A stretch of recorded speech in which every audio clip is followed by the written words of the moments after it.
여러분의 구독과 좋아요, 알람 설정은 저에게 큰 힘이 됩니다. 여러분 안녕하세요. 별밤 라디오의 지유입니다. 말은 씨앗이 되고 인생의 열매는 그 씨앗에서 열린다고 합니다. 한마디의 말이 관계의 변화를 만들어서 결국 인생의 큰 흐름을 바꿀 수 있다는 뜻인데요. 오늘은 상황에 가장 적합한 예쁜 말을 찾고 활용할 수 있는 방법을 알려주는 책, 대화법 전문가인 김범준 작가님의 예쁘게 말하는 네가 좋다 라는 책과 함께합니다. 누구나 대화를 통해서 상대방과 교감하고 공감하기를 원하지만요. 실제로는 대화를 하면서 생각과는 다른 결과를 얻게 되는 경우가 많을 거예요. 대화를 통해서 불편하다, 두렵다, 솔직히 혼자가 더 편하다가 아니라 정말 즐겁다, 함께해서 너무 좋다 라고 느끼고 싶지만 오히려 오랫동안 쌓아올린 관계를 한 번의 말실수로 허물어 버리거나 더 이상 다가설 수 없는 상태까지 이르는 경우가 허다하게 발생합니다. 그렇다면 우리는 어떻게 말을 해야 원하는 사람에게 원하는 만큼 다가설 수 있을까요?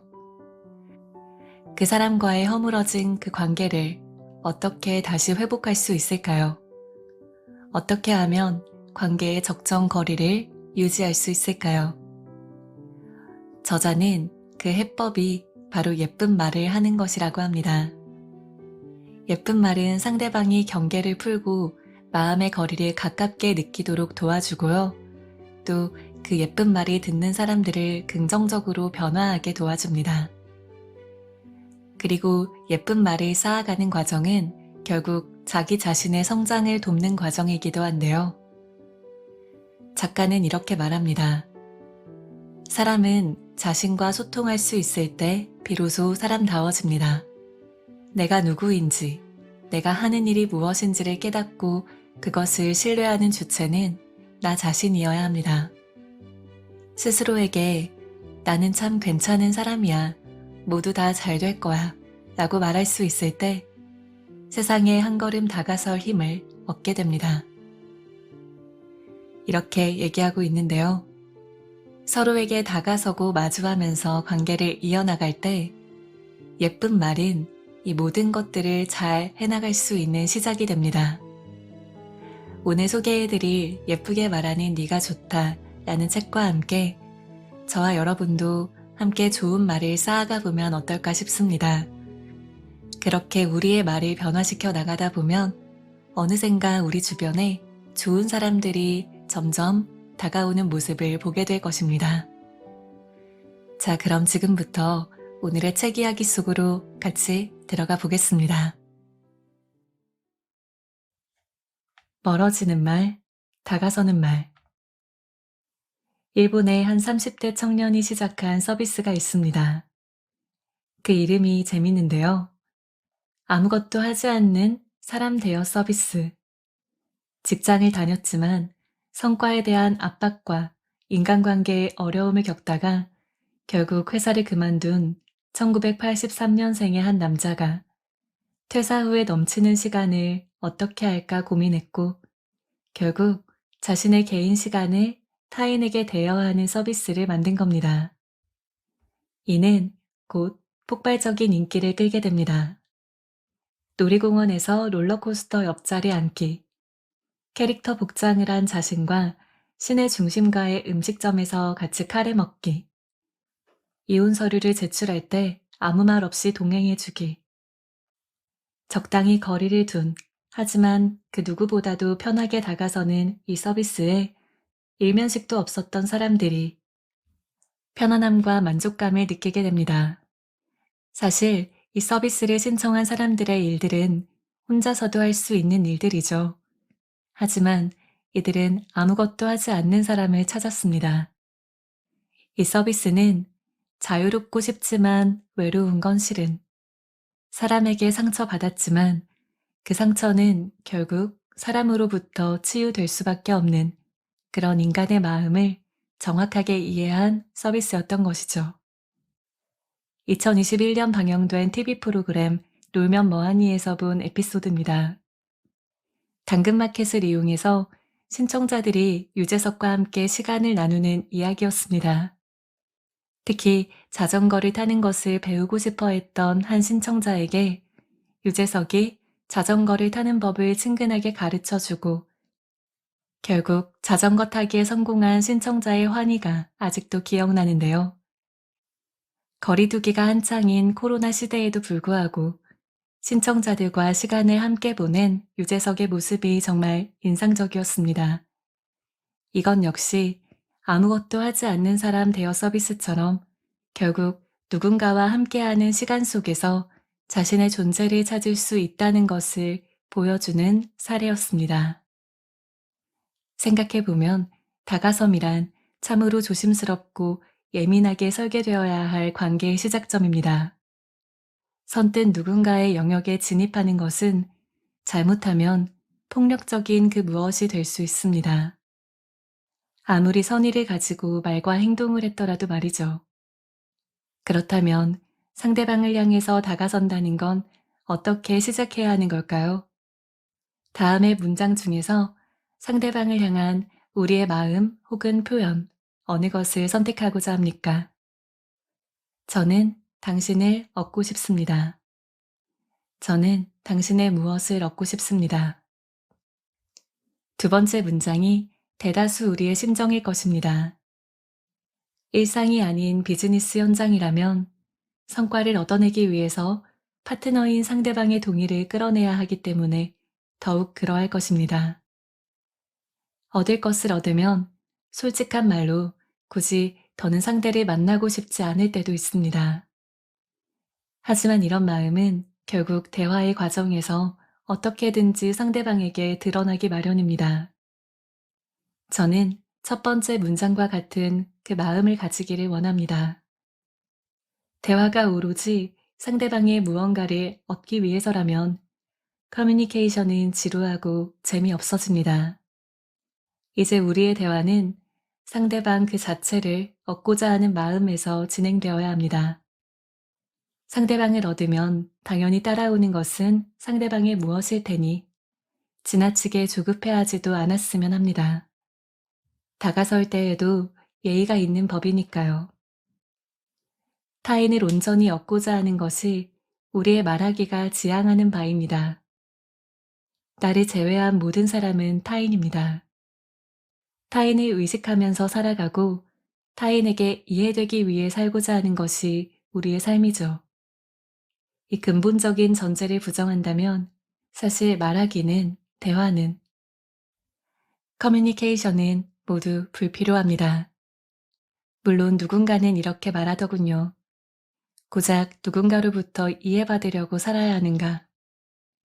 어떤 이유인지는 몰라도 관계 속에서 누군가의 말과 행동으로 마음의 상처가 크기 때문에 이런 말을 했을 겁니다.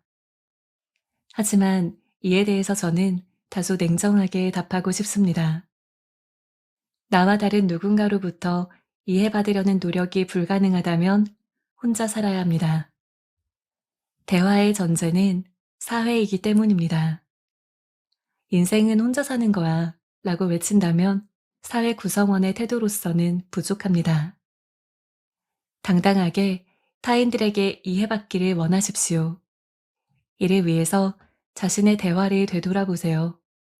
적절한 시기에 적절한 방법으로 말할 수 있는 능력이 필요합니다. 특히 상대방에게 다가서기 위해서는 첫 시작의 말이 중요합니다. 여기서 또 우리는 착각합니다. 대화는 나 자신의 말로 기선제압처럼 시작된다고 말이죠. 그래서 특이하게 인사하려고 하고 자신을 과대 포장해서 소개하기도 합니다. 사생활은 조심스럽게 접근해야 하는 영역임에도 속칭 호구조사라고 불리는 나이, 종교, 학력 등에 대한 시시콜콜한 말들을 거침없이 합니다. 커뮤니케이션을 적극적이고 능동적인 과정으로만 이해하는 사람들이 많습니다. 상황에 따라서는 이런 태도가 누군가와의 관계를 좁히는 것에 도움이 될 수도 있겠습니다만 일반적으로는 실수하기가 쉽습니다. 그래서 저는 오히려 이렇게 말씀드리고 싶습니다. 처음부터 무엇을 말할까 애쓰지 마세요. 시작부터 무엇을 원한다는 것을 표현하려고 들지 마세요. 대화는 상대방의 무엇을 얻으려고 할 때 실수합니다. 상대방이 어떤 사람인지 알고 시작할 때 실수를 줄일 수 있습니다. 그러니 이제는 대화에 앞서 이 사람은 도대체 누구인가부터 생각해 주세요. 상대방이 도대체 어떤 사람인지 관심을 가져보는 것에 먼저 집중하되 자신이 가진 것을 쏟아내어 상대방의 무엇을 얻는 그 커뮤니케이션에만 몰두하는 것은 이제 그만하십시오. 잘 들어주세요. 그리고 관심을 가지세요. 이왕이면 관심을 넘어 관찰의 단계까지 가면 더욱 좋습니다. 커뮤니케이션을 안다라는 말은 무슨 뜻일까요? 그 기법을 많이 알고 있다는 뜻이 아닐 겁니다. 커뮤니케이션을 잘하기 위해서는 대화의 상대방에 대해서 내가 아는 것이 무엇인가를 확실히 하는 것부터 시작해야 합니다. 그래야 다가서고 또 언젠가는 누군가와 따뜻하게 마주할 수 있을 테니까요. 논어에는 아는 것을 안다고 하고 모르는 것은 모른다고 하는 것, 이것이 바로 알미라는 말이 있습니다. 대화의 상대방에 대해서 내가 모르고 있음을 인정하고 상대방에게 다가서는 것.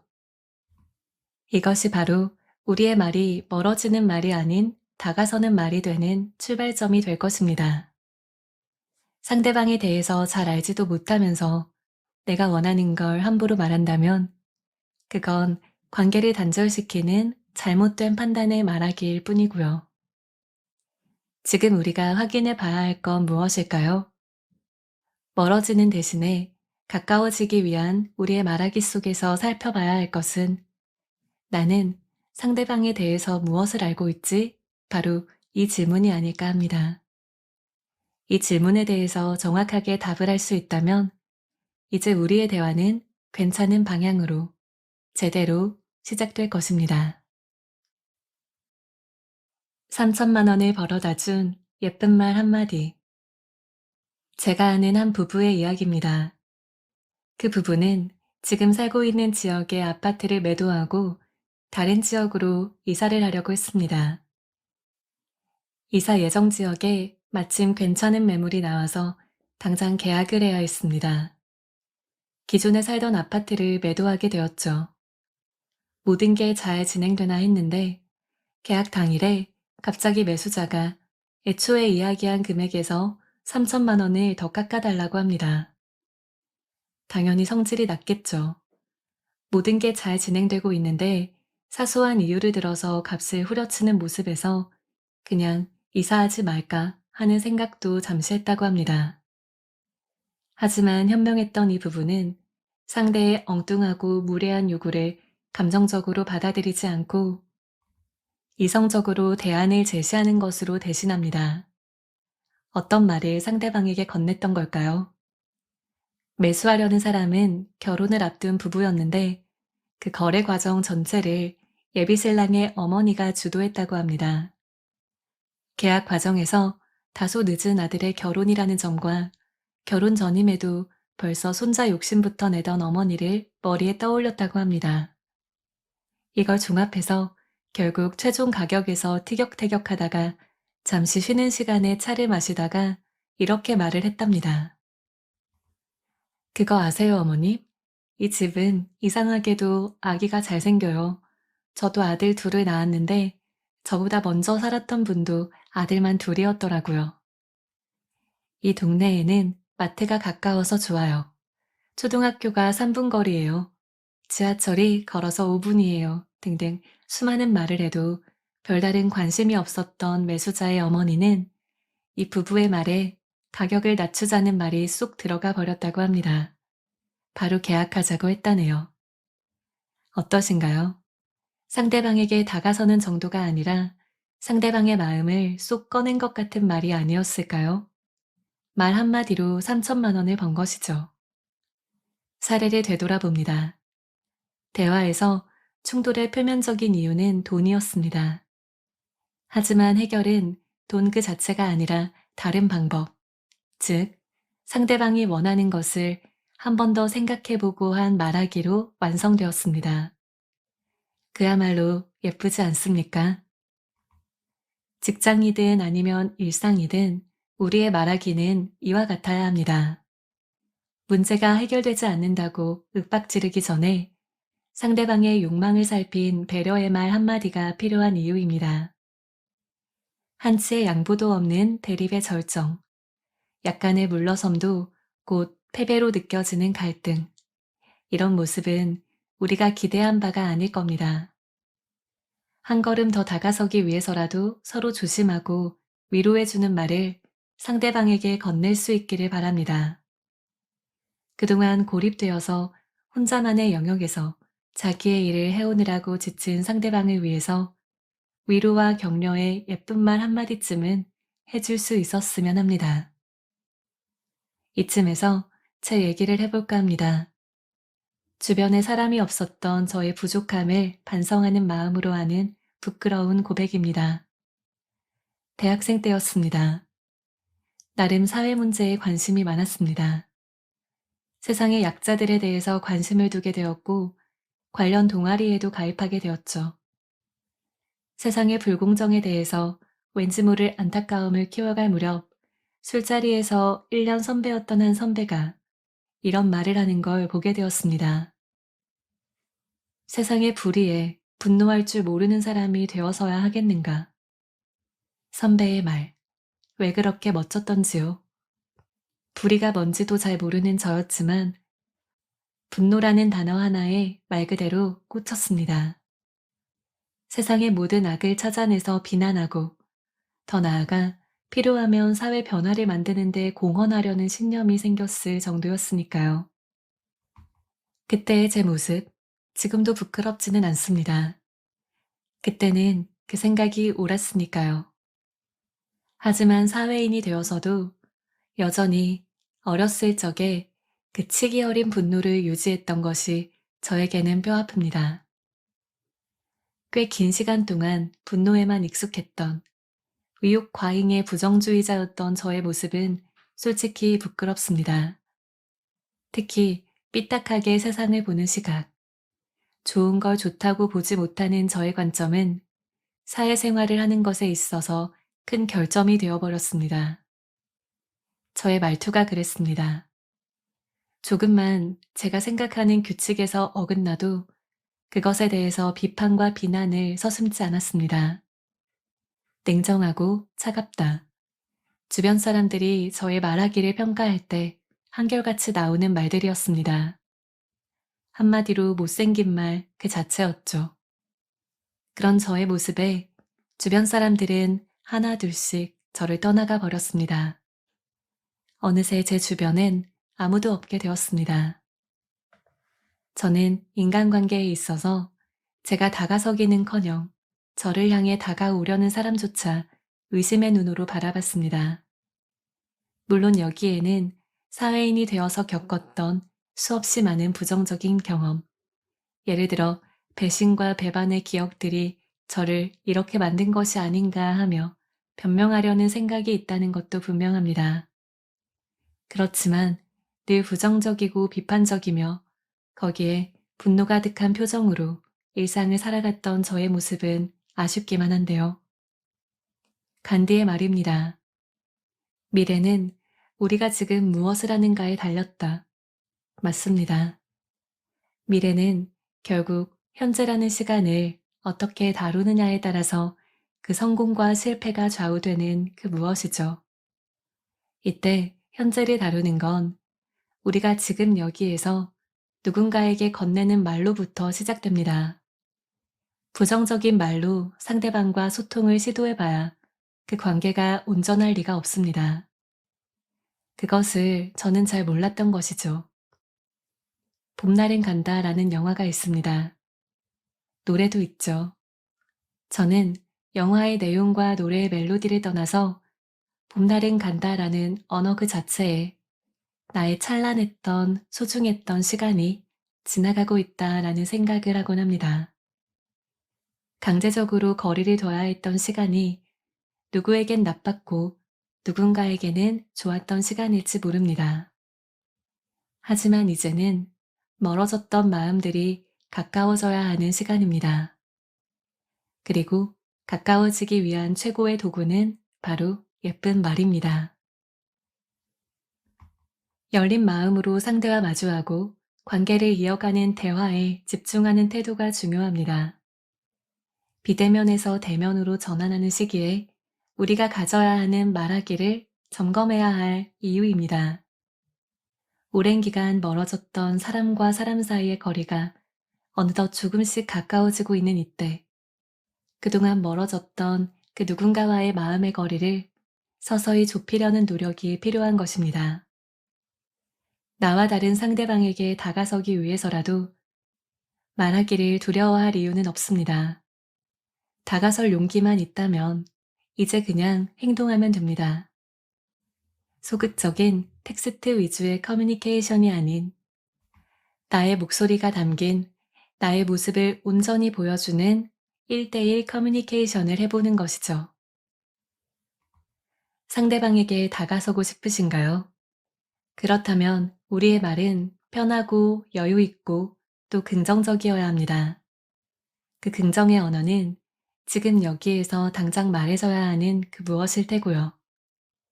과거의 문제에 집착하는 그런 대화가 아니라 미래를 생각하고 서로 바라는 결과를 구체화해서 적극적으로 커뮤니케이션을 하는 그런 부류의 대화가 우리와 상대방의 거리를 좁혀줍니다. 언젠가 관계 유지의 핵심은 무엇을 하는가에 있는 것이 아니라 무엇인가를 하지 않는가에 있다라는 말을 들은 적이 있습니다. 그 말에 전적으로 동의합니다. 우리는 말 때문에 관계를 그르칩니다. 못생긴 말, 이상한 말, 나쁜 말. 아무리 정성 들여서 오랫동안 많이 말해봐야 그 속에 단 한마디로 관계가 엉망이 되고는 합니다. 그래서 우리가 해야 할 것은 조심스럽고 배려 가득한 따뜻하고 예쁜 말 한마디입니다.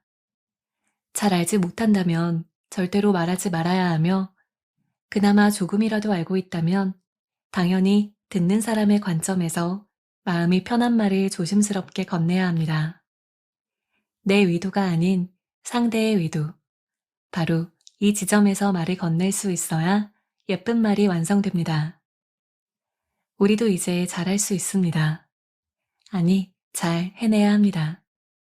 원하는 것을 얻기 위해서라도 말이죠. 나를 성장시키는 예쁜 말. 중견기업에서 임원으로 재직하는 분으로부터 이런 말이 들었습니다. 세상에서 가장 듣기 싫은 말이 두 가지가 있는데 그건 그게 아니고요. 이거랑 네? 라고 합니다. 혹시 직장인이신가요? 어떠세요? 윗분에게 이런 말을 한 적이 있으실까요?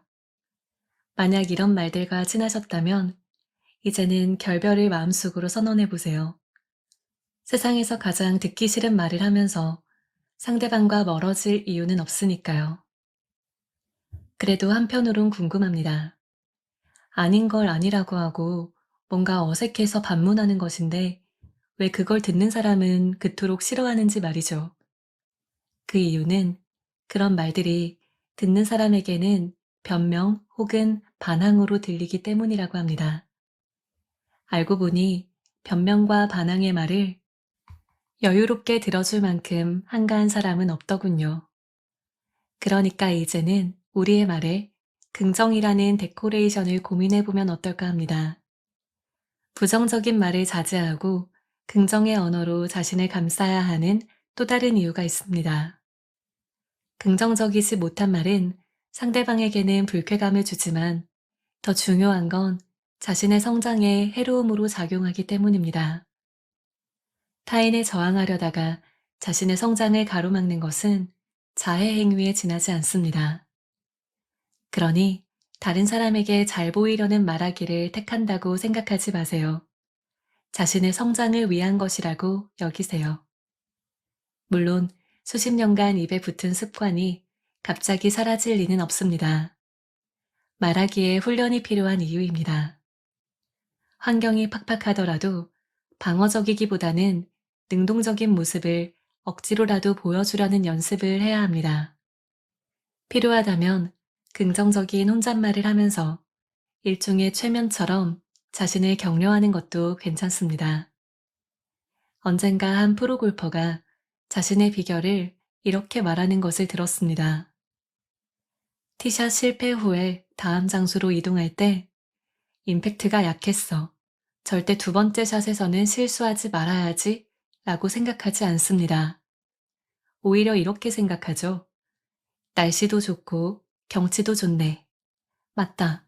두 번째 샷은 어디로 보내지? 이게 저의 성공적인 굿샷의 비결입니다. 아니다, 아니다 라고 말하는 그 순간부터 원래 충분히 될 것도 되지 않습니다. 오고 있던 행운도 사라지고 그로 인해서 우리의 성장도 멈춥니다. 이제 우리가 선택해야 할 차례입니다. 다음 중에서 말이죠. 프로젝트에 실패하지 말아야지. 프로젝트에 성공해서 포상을 꼭 받아야지. 여러분은 당연히 후자를 선택했으리라고 믿습니다. 긍정의 언어가 입에서 나오기 시작하는 순간 우리 주위의 것들은 신기하게도 우리의 성공을 위해서 도와주려고 달려듭니다. 성공하는 우리를 향해서 사람들도 다가오게 되는 것이고요. 말 한마디로 타인과 거리를 좁히고 우리가 원하는 것을 얻을 수 있도록 노력해보는 건 어떨까요? 하나의 사례를 더 볼까요? 당신은 어느 회사의 임원입니다. 경력사원을 뽑기 위해서 면접장에 들어가게 되었습니다. 지원자에게 이전 회사를 그만둔 이유를 다음과 같이 들었다고 해볼게요. 1. 상사의 부정행위를 도저히 참을 수가 없었습니다. 조직 분위기가 더러워서 저 역시 일에 손에 잡히지 않았습니다. 물론 저는 최선을 다해서 일했고 성과도 탁월했다고 자부합니다. 2. 이전 회사는 어려운 환경에서도 제가 성장하는 것에 기회를 준 고마운 곳입니다. 보다 도전적이고 실질적인 일을 해보고자 그만두게 되었습니다. 이번에는 쉽죠. 두 번째 지원자의 말을 택하셨을 겁니다. 너무 당연한 선택입니다. 그동안 자신이 재직하던 회사에 대해서 아끼고 사랑하는 마음을 간직하고 있는, 아니, 표현하는 사람이 결국 승리자가 됩니다. 누워서 자기 얼굴에 침을 뱉고는 다른 사람이 좋게 봐줬으면 하는 것은 착각입니다. 자, 이제 다음에 제시하는 최악의 순간을 최고의 순간으로 만드는 말하기를 확인해 보세요. 일상에서 부정의 언어를 멀리하고 긍정의 언어로 세상과 마주하려는 당신에게 도움이 될 것입니다. 최악의 말. 넌 말이 너무 많구나. 뭘 그렇게 쫀쫀하게 구는 거야? 너무 냉정한 것 같아. 왜 이렇게 겁이 많은 거야? 그게 아니고요. 최고의 말. 넌 어쩌면 그렇게 표현을 다양하게 하니? 세심한 데까지 신경을 쓰는구나. 맺고 끊는 게 확실한데? 조심성이 있구나. 아, 제가 생각하지 못했습니다. 덕분에 바로잡을 수 있게 되었습니다. 첫 골은 반드시 우리가 넣자. 흥미로운 연구 결과를 접했습니다. A 집단은 상대방에게 요청할 때 무엇을 도와주시겠습니까? 라고 바로 묻습니다. B 집단은 무엇을 도와주시겠습니까? 라고 묻기 전에 오늘 날씨 좋죠? 혹은 여기 음악이 참 좋죠? 라고 말하고 그 중에서 네 좋습니다 를 말한 사람에게 비로소 무엇을 도와주시겠습니까? 라고 묻습니다. 결과는 어땠을까요? B집단이 도움을 받을 확률이 A집단보다 2배 이상 높았다고 합니다. 여기에서 상대방과 가까워지는 대화의 비결 하나를 얻을 수가 있습니다. 다음에 한 문장입니다. 우리의 첫마디는 상대방의 yes를 끌어낼 수 있어야 한다. 어떻게 해서든지 우리의 첫 마디에 대한 상대방의 응답은 긍정이어야 합니다. 물론 세상에서 가장 어려운 일이 사람을 대하는 일이니 첫 마디만으로 상대방의 긍정을 얻어내는 것이 막연할 수도 있습니다. 하지만 어떻게 생각하면 그리 복잡한 일도 아닙니다. 거창한 그 무엇인가의 긍정을 얻어야 하는 것이 아니라 사소한 작은 것 하나만 긍정을 얻어내도 괜찮으니까요. 오래전 일입니다만 한때 국내 농구계를 평정하던 농구팀 감독의 작전 지시가 기억납니다. 그분은 경기 시작 전 벤치에서 선수들을 불러 모아놓고 이렇게 말했습니다. 첫 골은 반드시 우리가 넣자. 그때는 농구는 수십 점을 넣을 텐데 왜 저렇게 첫 골에 매달릴까라는 의문이 있었는데 지금에 와서는 그분의 말이 이해됩니다. 처음 한마디, 처음 한 골이 대화, 그리고 경기 전체를 지배하는 분위기를 가져오니까요. 그러니 우리 역시 누군가와의 대화에서 첫 번째로 듣게 되는 상대방의 응답을 어떻게 해서든지 긍정의 대답으로 돌아오도록 노력해보는 것이 좋겠습니다. 참 어렵죠.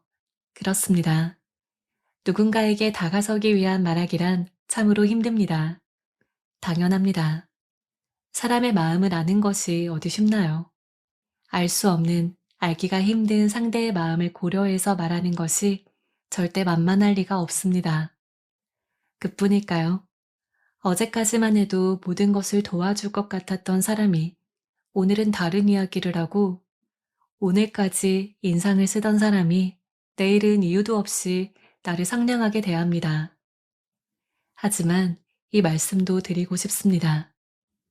오히려 너무 달콤한 말이 귀에 들릴 때 조심해야 합니다. 실제로 저는 주변 사람들에게 이런 말을 하고는 하거든요. 처음 모임에 갔는데 너무나 말이 잘 통한다면 그건 둘 중 하나입니다. 불법 다단계 업체가 아니면 사이비 종교단체일 겁니다.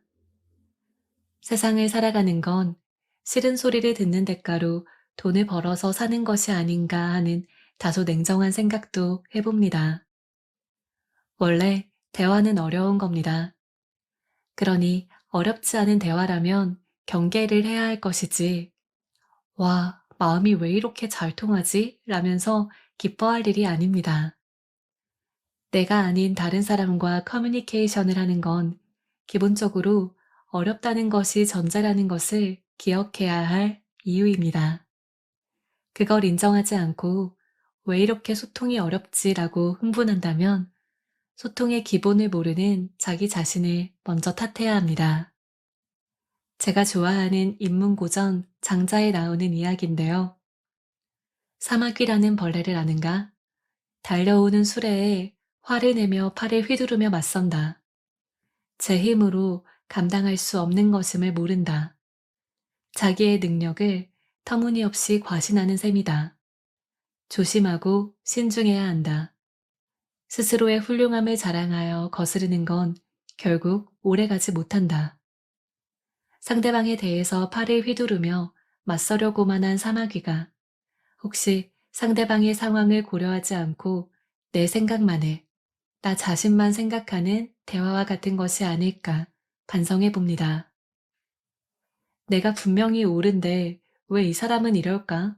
라는 상황에 만약 직면하게 되었다면 상대방, 즉 사람을 고치려 해서는 안 된다는 것, 바로 바뀌어야 할 것은 나라는 것을 기억하면서 대화를 이어간다면 우리는 상대방과의 거리를 좀 더 가깝게 할 수 있을 겁니다.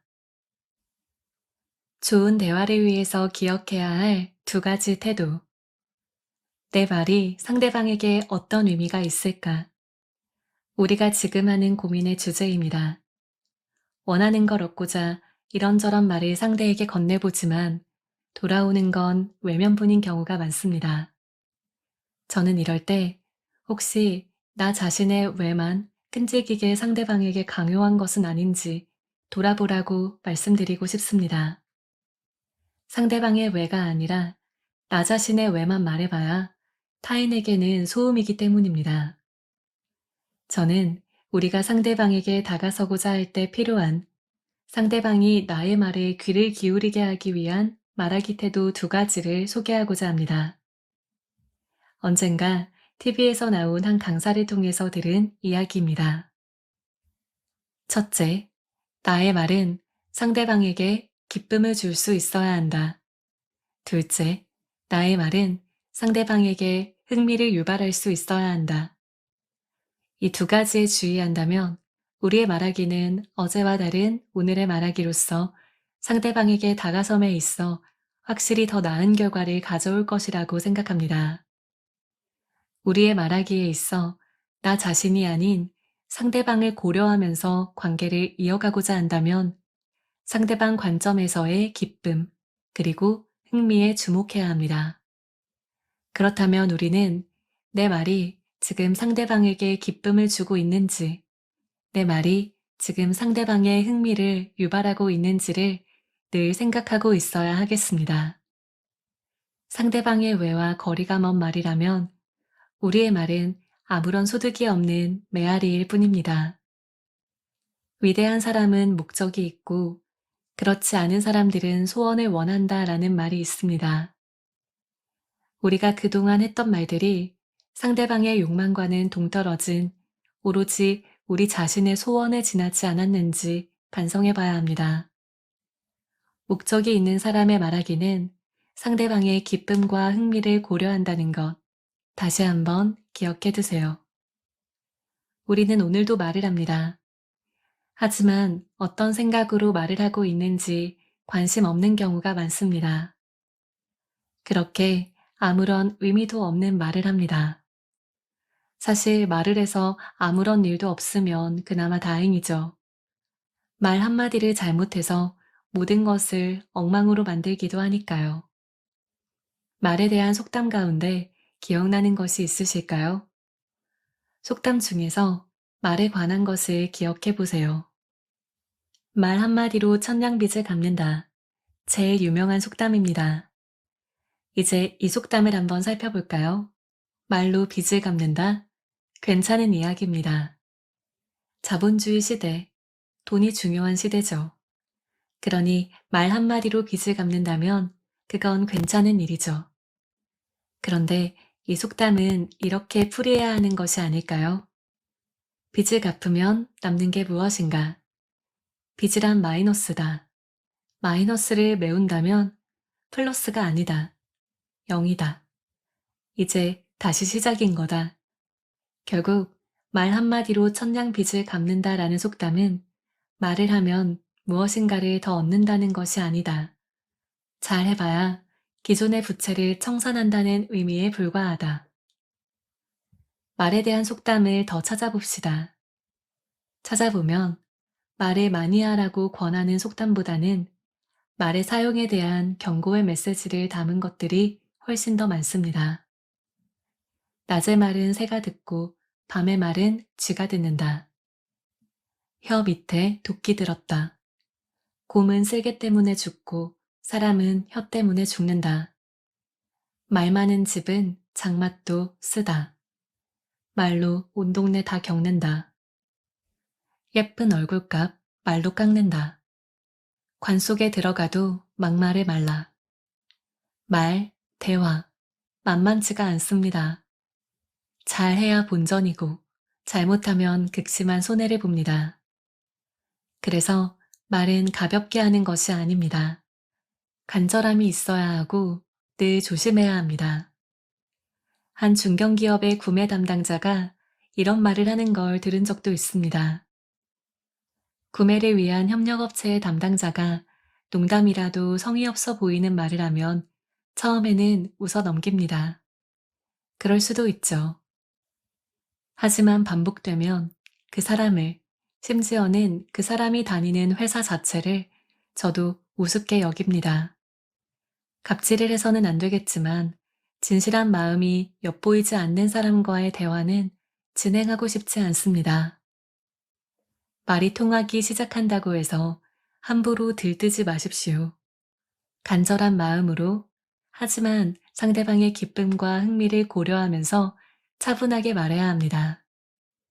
차분한 마음으로 상대방의 왜에 대해서 생각하면서 조심스럽게 말을 건넨다면 그 차갑던 상대방도 어느새 한층 가깝게 다가와 있을 거라고 생각합니다. 네, 여러분, 오늘의 라디오는 여기까지입니다. 한마디의 말이 관계의 변화를 만들고 인생의 흐름을 바꾼다는 것. 정말 그 말 한마디의 무게가 엄청나게 중요하다는 걸 다시 한번 깨닫게 되는 그런 책이었습니다. 오늘 소개해드린 책에서는 관계와 언어에 대한 결과물을 총 3장으로 나누어서 담고 있는데요. 진정한 대화와 소통이 더욱더 절실해지는 요즘 세상에서 어떤 말이 서로의 마음을 좁혀주고 관계를 건강하게 유지해주고 마지막으로 다양한 관계로 확장해 줄 수 있는지 그 방법들을 제시해주고 있는 책입니다. 오늘은 그 중에서 일부분을 추려서 여러분께 소개를 해드렸고요. 이 책을 기회가 된다면 한번 직접 읽어보신다면 더 구체적인 내용들을 보실 수가 있을 거예요. 먼저 1장 다가서기에서는 마음의 거리를 좁히는 마음가짐과 말하기 방법을 살펴봅니다. 내가 말할 때마다 사람들이 멀어지는 이유는 무엇인지, 자신의 말 습관을 점검하는 방법, 그리고 상대와 가까워질 수 있는 예쁜 말은 어떤 말인지, 예쁜 말을 하려면 어떤 태도로 말해야 하는지 등등 대화의 온도를 높이고 상대의 마음을 움직이는 방법을 상세하게 설명해 주고 있습니다. 2장 마주하기에서는 관계를 적절하게 유지하는 마음가짐과 말하기 방법을 살펴보는데요.